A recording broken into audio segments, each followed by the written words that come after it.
여러분 안녕하세요. 8월 18일 여의도 펀드매니저TV 금일 시장 전망 및 투자 전략 시작하도록 하겠습니다. 네, 좋은 아침입니다. 하지만 우리는 금리라는 몬스터를 다시 또 만나는 거죠. 이미 이제 금리라는 몬스터가 시장에서 스물스물 나타나는데, 이제 시장 전체 뉴스가 미 국채 10년짜리의 상승 트렌드가 심상치 않다. 이걸로 인해서 성장주들이 모두 꺾이는 그러한 불안한 모습, 여기에 미국이 추가로 긴축을 할 수 있다는 다양한 가능성, 여기에 중국발 리스크가 쉽게 꺼지지 않고 지속적으로 새로운 대로 계속 불씨가 전이되는 리스크의 전염성, 이러한 것들이 해결이 되지 못한 모습, 여기에 뭔가 시장을 돌려 세울 만한 강력한 모멘텀이 없다. 이게 이제 현재 미국 주식시장의 침체로 가는 원인 중에 하나이다. 이렇게 봐야 될 것 같아요. 반대로 어제 우리나라 시장은 생각과 달리 크게 상승하며 코스닥이 상승 마감을 했는데, 그 대부분은 이제 우리 2차전지들이 시장의 주도권을 잡고, 네, 시총 상위 종목들이 강력한 에코프렌드들이 반등을 하면서 올라왔는데, 여기에 대한 연속성이 있을 것이냐, 여러 가지 생각들이 교차하는 그런 금요일 아침 시장이 밝았습니다. 극단적으로 쏠림 후에 나타나는 새로운 종목이 있을까? 이걸 또 찾아야 되는데, 현재 초전도체는 제가 보기엔 죽었다 살았다는데, 특별히 정확하게 증명을 해놓지 못한다면 이것은 굉장히 큰 추가 하락으로 이어질 가능성이 높아 보이죠. 좀 두려움이 있는데, 오늘 시장의 움직임을 봐야 되겠죠. 오늘 또 기술적 반등으로 좀 올라오지만 윗꼬리를 달고 내려올 가능성이 있기 때문에, 물려있는 사람이나 이제 팔아야 될 사람들은 오늘 좀 올라오면 10% 이상 올라오면 좀 줄여야 될 것 같다, 이렇게 생각을 해봅니다. 독일의 마크 플랑스 여러 연구소들이 초전도체에 대해서 그렇지 않다라는 이야기들을 제가 어제 계속 유튜브나 이렇게 뉴스 이런 것들을 보면서 계속 한번 봤는데, 개인적으로도 이건 아닌 것 같다는 생각이 기울지만, 제가 과학을 압니까? 또 주식시장은 그렇지 않기 때문에 너무 콧바트리지 마시고, 오늘 기술적 반등에서 올라오면 조금씩 줄여가자, 이렇게 봐야 될 것 같아요. 향후에 또 어떤 투자 전략을 세워야 될지 머리가 복잡한 아침입니다. 금일 시장 전망 및 투자 전략 간단히 알아보도록 하겠습니다. 구독, 좋아요 버튼 많이 눌러주십시오. 네, 금일 미국 주가치를 한번 봅시다. 다우는 0.84% 하락을 했고, 나스닥은 1.17, S&P 500은 0.77.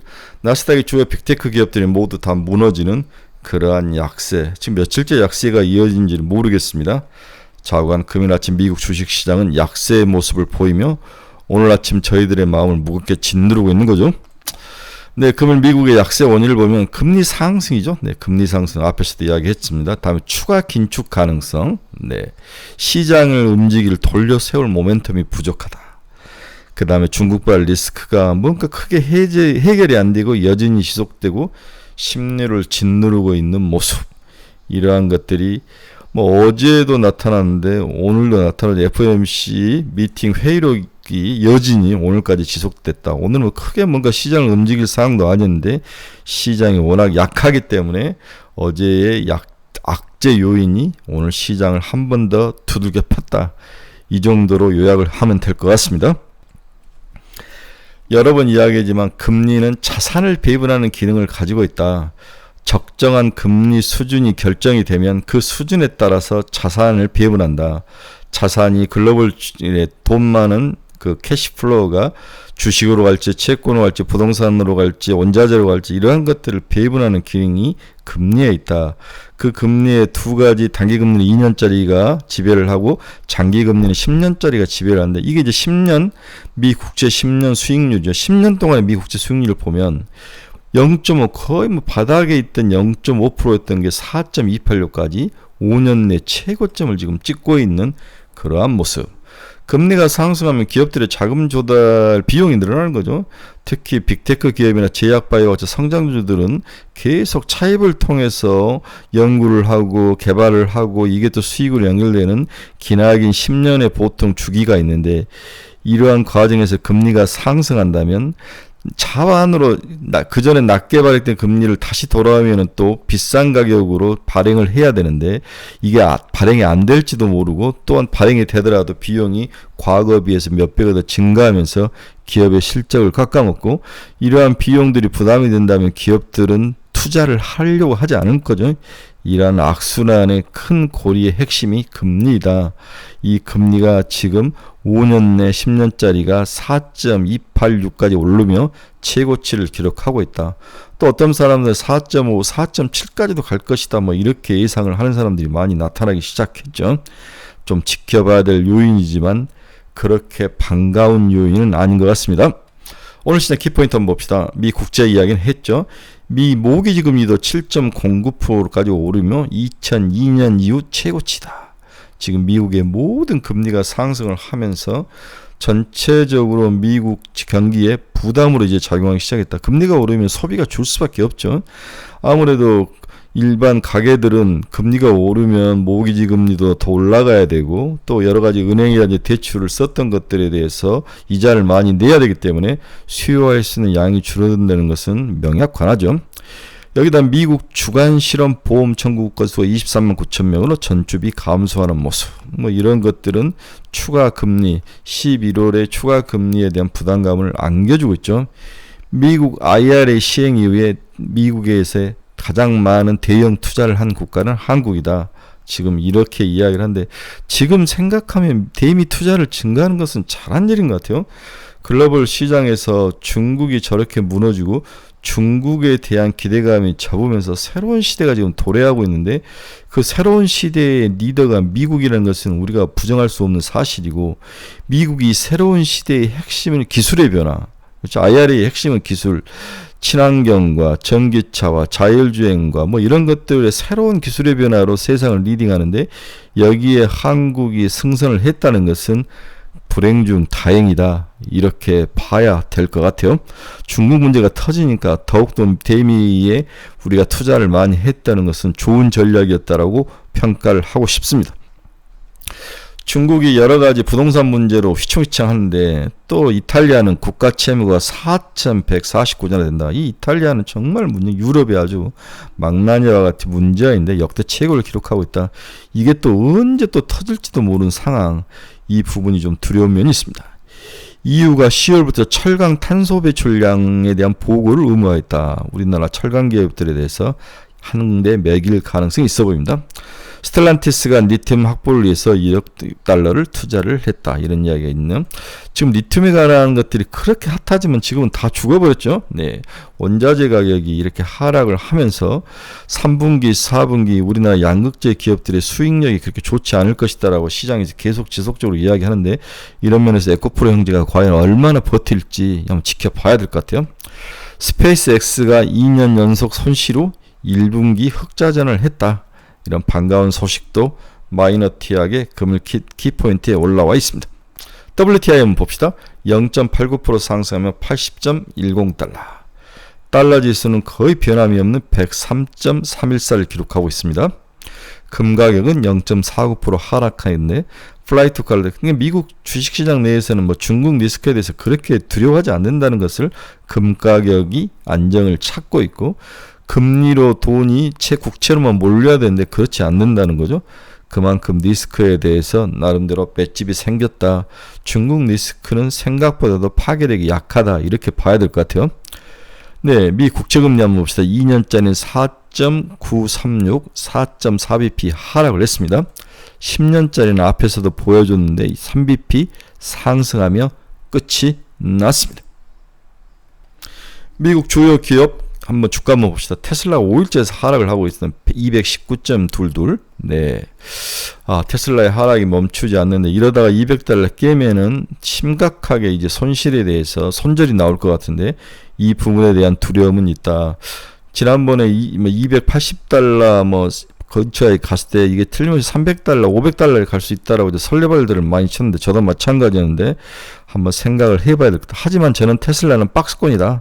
200달러에서 300달러 사이에 박스권이기 때문에 200달러 근처가 깨질 만을 할 때는 강력하게 테슬라를 사야 한다. 이게 이제 제 생각이죠.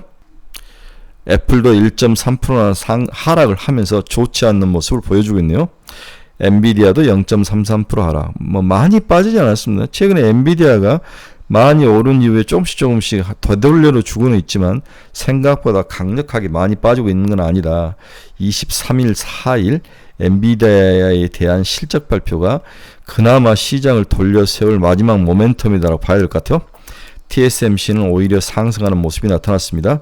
마이크론 테크놀로지도 0.51% 하락을 했습니다. 메타 플랫폼스 1.2% 하락했는데 $290. 노블록스는 4.29나 하락하며 이미 $30가 깨진 이후 $27까지 하락하는 초약세의 모습이 나타나는데 노블록스 투자자들은 머리가 아플 것 같아요. 메타 투자에서 아직도 못 빠져나온 친구들이 좀 있는데 지금은 무조건 방법으로서 견뎌야죠. 네, 견디셔야 됩니다. 2, 3년을 견디더라도 견디는 방법 외에는 방법은 지금은 다시 손절을 하기에는 너무 늦은 구간이죠. 네, 비트코인은 $27,000까지 하락을 했습니다. 네, 비트코인이 굉장히 많이 하락하면서 놀랐는데 여러 가지 상황들이 좋지 않은 모습. $27,800까지 비트코인이 중국 영향이 좀 큰 것 같아요. 네, 중국에서 대량의 매도라든지 이러한 것들이 나온 게 아닌가 이런 생각도 듭니다. 자, 지금까지는 전부 시장이 계속 부정적인 이야기, 주가 하락에 대한 이야기만 했는데 긍정적인 이야기도 한번 해봅시다.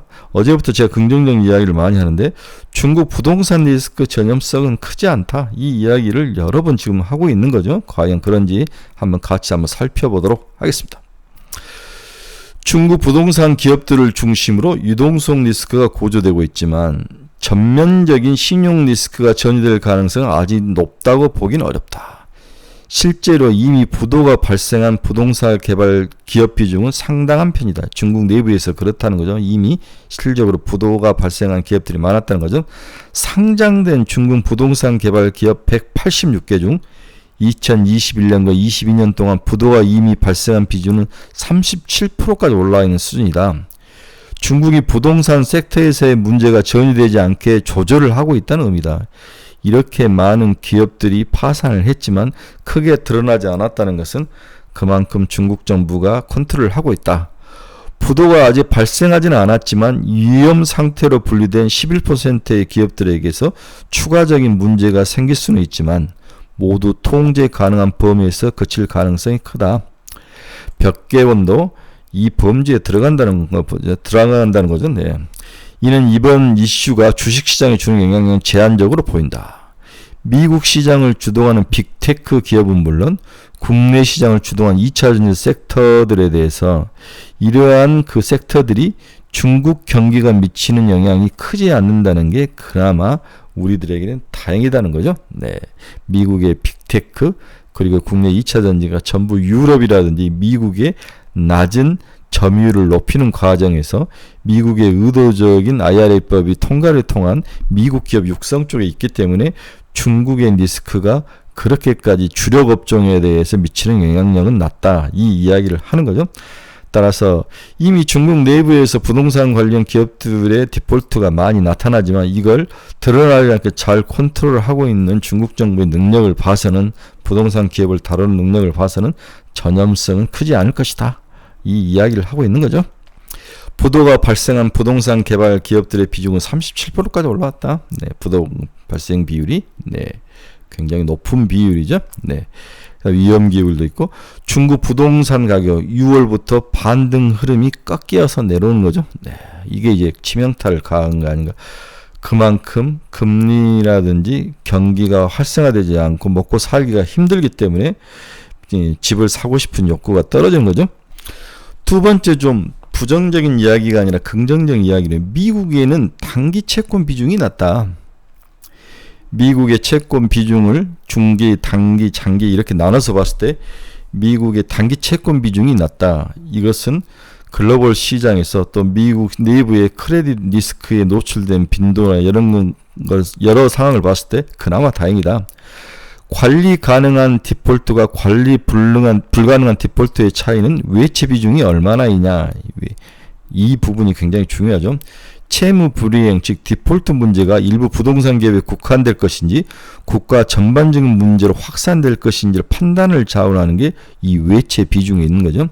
특히 외채 중에서 단기 외채 비중이 굉장히 중요하다. 이 부분 우리가 너무 잘 아는 이야기죠. 중국 내부의 부채라면 시기의 문제이긴 하지만 결국 중국 중앙정부가 개입해서 해결할 수 있는 반면 외화 채권에 대한 의존도가 높을 경우에는 중국 중앙정부에서 해결할 수 없기 때문에 단기 외채 비중, 외채가 단기인지 장기인지 중기인지를 파악하는 것도 굉장히 중요하다. 특히 1년 이내에 상환해야 하는 단기 외채 비중이 높은 경우에는 대응이 무척 어렵죠. 그러면 중국 상황은 어떻게 되느냐 한번 살펴보도록 하겠습니다. 이번에 문제가 된 벽계원의 이자 미지급도 달러 채권에 의해서 문제가 발생하는 거죠. 이렇게 봤을 때 지금의 중국 문제가 국가 전반적인 위기로 확산될 것인지에 대해서는 아직 의문이다. 그럴 가능성은 낮아 보인다는 거죠. 중국의 GDP 대비 외채 비중은 14%로 다른 국가들에 비해서 비교했을 때 매우 낮은 수준이고 단기 외채가 압도적으로 많은 것도 아니다. 이게 핵심이죠. 네. 중국 외채, 채권 외채 비중은 14%밖에 안 된다. 이 중에서 단기채가 차지하는 비중은 매우 낮다. 이 두 가지가 중국 채권 외채 비중의 특징이다. 이런 것들을 고려한다면 중국의 벽계원의 문제는 곧 사그라들 가능성이 높아 보인다. 이렇게 봐야 될 것 같아요. 중국 GDP 대비 외채 비중은 14% 수준인 정도로 매우 낮다. 중국 GDP 대비 단기 외채 비중도 굉장히 낮은 모습을 나타내죠. 14%면은 굉장히 낮은 표현이다. 그리고 단기 외채 채권도 그렇게 높지 않다는 거죠. 퍼센트적으로 8%밖에 되지 않는다. 이러한 것들은 현재 중국 벽계원에 대한 두려움을 좀 이기는, 극복할 수 있는 좋은 투자 포인트인 것 같습니다. 두 번째는 좀 너무 빠르고 뜬구름 잡는 이야기지만 오히려 중국 시장이 저렇게 무너지거나 중국에 대한 환상이 깨진다면, 그리고 지금 글로벌 시장에서 새롭게 재편되는 이 시장을 본다면 중국 선전은 차라리 잘된 것이다. 그래서 글로벌 시장에서는 새로운 먹거리를 찾아서 떠나는 움직임, 그 새로운 먹거리들이 뭐가 있는지를 잘 발견만 한다면 항상 이 사회적으로 글로벌 시장도 변화가 나타났을 때 가장 새롭게 돈을 벌 수 있는 기회가 많다는 거죠. 이 이야기를 좀 간단히 해보도록 하겠습니다. 첫째, 대중국 의존도가 점차 낮아지고 있는 상황이기 때문에 중국 관련 리스크가 한국 증시에 반영되는 정도는 과거보다 덜해질 수 있다는 사실이 중요하다. 그렇죠. 지금 최근에 우리나라의 모든 지금 투자가 미국으로 집중되어 있고 첨단 산업도 그렇고 미국이고 중국을 벗어나고 있기 때문에 그나마 다행이다. 둘째, 그동안 주도주는 주로 탈세계화 관점에서 접근을 했던 거죠. 탈세계화. 그러나 새로운 세계가 지금 도래하고 있는데 이것은 자국을 중심으로 한 새로운 세계한 거죠. 그렇죠? 새로운 세계 질서가 나타난다. 과거에는 싼데 이렇게 서로 분업화 형태였는데 지금은 그렇게 하고 리쇼링이나 국가가 필요한 것들은 비싸더라도 자국 내에서 만들고 자국의 산업을 보호하고 육성하는 모습 하나. 두 번째, 이 코비드가 가져오는 새로운 기술의 진보와 발전, 이것이 지금 주식시장을 견디며 버티고 있고 이것을 제일 잘하는 국가가 미국이고 이걸 제도화한 게 IRA법이고 이걸 또 제일 잘하는 미국이고 이 미국에 탑승한 것이 독일과 한국과 일본과 대만이라는 거죠. 네. 주식시장에 이렇게 새로운 변화가 있을 때 업종을 고르는 난이도가 높아질 수밖에 없는 거죠. 그러나 이 높아진 것들을 잘만 고른다면 큰 돈을 벌 수 있는 거예요. 대표적인 우리가 에코프로 형제들이지 않습니까? 1차적으로 돈 벌 수 있는 기회가 지나갔는데 이게 끝은 아니다. 또 새로운 변화가 나타나는 거죠. 따라서 미국과 더불어서 인디아라든지 새로운 중국의 대안처럼 떠오르는 인도에 뭔가를 투자를 많이 하고 인도와 관련된 기업을 하고 있는 사람들이 수익을 볼 수 있는 거죠. 또 일본이 죽었다가 살아나는 모습, 여기에서 돈의 흐름이 있다. 이러한 것들을 기억한다면 또 새롭게 시간은 걸릴지 모르지만 돈 벌 수 있는 기회는 많이 나타날 것이다. 그래서 중국의 악재는 반대편에 있는 사람들에게는 새로운 기회도 될 수 있다. 이렇게 봐야 된다는 거죠. 네, 유진증권의 하인한 연구위원이 이 이야기를 언급을 하셨는데 한번 잘 보시기 바랍니다. 나름대로 의미는 있는 새로운 시각이다. 이렇게 봐야 될 것 같아요. 자, 마지막으로 결론 한번 봅시다. 금요일 아침에 끝난 미국 시장이 다시 추가 하락하며 한국 시장에 어려움을 던져줄 것으로 보인다. 그러나 개인적으로 거의 조정이 막바지에 다다른 듯한 느낌이 난다. 가격적으로도 그렇고 기관적으로도 그렇고 문제는 시장을 돌려 세울 강력한 그 무엇이 필요한데 지금 그것이 없어서 고민이라는 거죠. 강력한 그 무엇이 없다.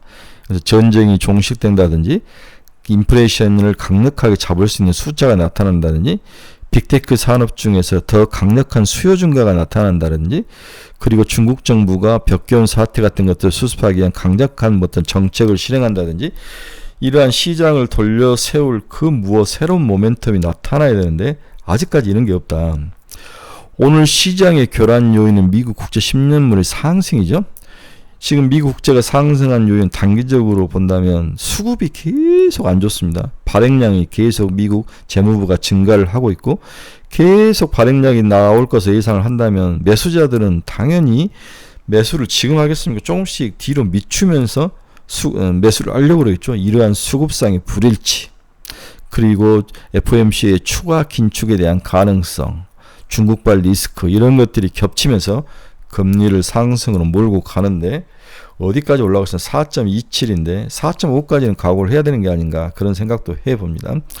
금리가 가장 현 상황을 민감하게 반응을 하고 있다는 가정이 맞다면 이 고금리는 결국은 단기적으로 기술주들에게 치명타를 가하고 있다. 이런 면에서 나스닥은 당분간 어렵다 이렇게 이야기를 해야 되는 거죠. 이것을 돌려세울 23일 엔비디아 실적 발표인데 이게 너무 또 선반영된 측면이 있기 때문에 또 주의할 필요도 있어 보입니다. 테슬라가 5거래일 동안 하락을 하면서 국내 에코프로 형제들이 악재로 나타날 것으로 보였는데 어제 이제 우리 에코프로 형제가 강력히 반등을 하는 거죠. 이 100만원 선 근처에 오면 반드시 반등이 나타나는데 저는 개인적으로 이게 무너질 가능성이 높아 보인다. 이러한 것들을 가정을 한다면 120만원 정도는 좀 팔아주는 게 좋지 않을까 그렇게 생각합니다. 왜냐하면 에코프로 그룹이 3분기 실적이 별로예요. 네. 다음에 중국발 리오픈주는 뭔가를 지속할 수 있는 모멘텀이 약해 보이는 거죠. 뉴스들은 아주 거대하게 설레발들을 치는데 실질적으로 중국 관광객이 올 것이냐는 문제는 좀 생각을 해봐야 되는데 또 중국 내부 문제가 부동산 문제로 저렇게 힘드는데 과연 여행을 갈 것인가 이 부분에 대한 퀘스천이 나타나기 시작했다는 거죠. 신선함과 파워면에서 좀 딸리는 모습이 나타난다. 그러나 언제든지 중국 정부가 강력한 부양책이라든지 수습책을 낸다면은 갑자기 V자로 튀어오를 수 있는 유일한 그러한 섹터가 중국 리오픈주다. 그렇다면 한두 종목은 가지고 가야 되는 거죠. 네. 반도체주들은 기술적 반등이 어제 나타났는데 오래가지 못할 것이다. 다시 하락으로 갈 가능성 23일 엔비디아를 지켜봐야 될 것 같아요. 또 초전도체가 추가 하락을 했는데 저는 한두 번 정도 기술적 반등을 할 것 같은데 그때 팔아줘야 될 것 같아. 다시 옛날과 같은 화려함으로 전고점을 뚫기에는 어려움이 있어 보인다. 이게 제 생각입니다. 오늘은 금요일입니다. 금요일은 늘 보수적 스탠스가 필요하죠. 금요일날 막 사는 사람은 없습니다. 특히 하락장과 약세장에서는 다들 자기의 포지션을 축소하는 움직임이 있기 때문에 오늘 올라가는 종목들 전부 이 꼴이 될 가능성도 높아 보이는 거죠. 네, 오늘은 좀 쉬워 보이지 않는 장입니다. 자, 그렇지만 이제 휴가 갔던 애널리스트, 펀드 매니저들도 돌아오고 한 5일, 한 2주 두들겨 맞았으니까 어느 정도 가격 조정과 기간 조정은 이미 끝났다. 저는 그렇게 보는 거죠. 바닥은 견고하다. 너무 걱정하지 말라. 문제는 돌려 세울 그 모멘텀. 이 모멘텀이 뭔지는 모르지만 나타나야 되는데 다음 주에 나타나지 않는다면 좀 굉장히 머리는 아플 것이다 이렇게 보여집니다. 자, 즐거운 주말을 즐겨야죠. 어쩔 수는 없는 상황입니다. 여러분들 중에서 투자의 방향성을 잊고 고민하신 분들 저희 카페로 오십시오. 가지고 있는 종목에 대해서 상담이 필요하신 분들 저희 카페로 오십시오. 또 관심 종목이 또 궁금하신 분들 저희 카페로 오십시오. 좋은 뷰와 엣지 전략을 여러분들과 함께 나눠드릴 생각입니다. 네, 즐거운 주말입니다. 너무 콧바트리지 마시고 바닥은 견고하다. 거의 다 온 느낌이다. 이 말을 꼭 믿으시고 배에 힘주시고 잘 버티시길 바랍니다. 오늘 개인적으로는 중국 리오픈주가 좀 올라오지 않을까 그런 감은 있습니다. 여러분 일요일 저녁에 뵙겠습니다. 감사합니다. 즐거운 주말 되십시오.